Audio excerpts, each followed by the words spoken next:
Après une année fort éprouvante, durant laquelle nous nous sommes accrochés du mieux qu'on pouvait, nous avons appris avec stupeur et stupéfaction le maintien des examens de juin, alors que la plupart des élèves de la Fédération Wallonie-Bruxelles souffrent d'un retard effroyable sur la matière qui devait être enseignée.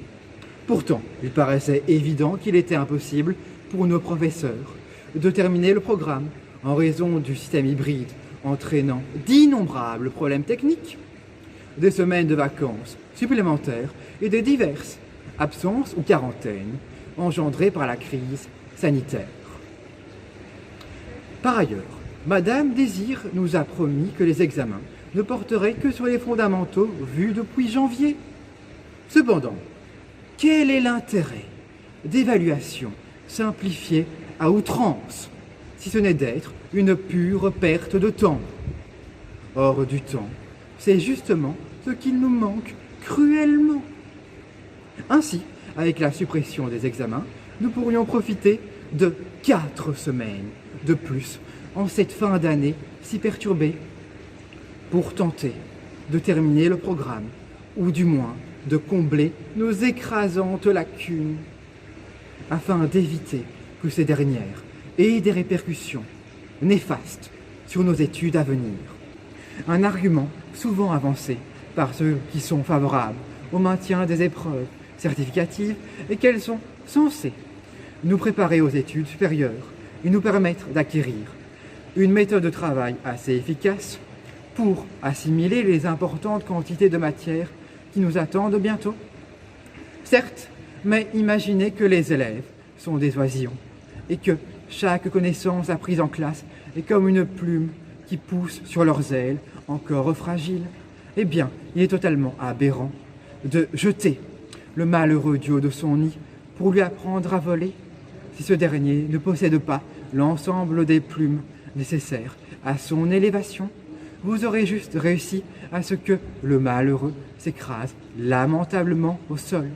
Or, c'est exactement ce qui se passera avec les rhétoriciens qui traîneront derrière eux de terribles déficiences par rapport au savoir essentiel pour leur réussite future, ou qui se feront juste recaler à leur examen d'entrée. En outre, une multitude d'étudiants ont été terriblement affectés par la crise sanitaire et par les mesures coercitives imposées par le gouvernement.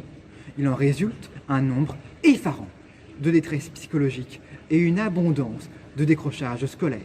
Or, tout le monde admettra qu'une bonne santé mentale est primordiale pour affronter une session d'examen et pour éviter de se laisser déborder par la crainte de l'échec et par l'anxiété.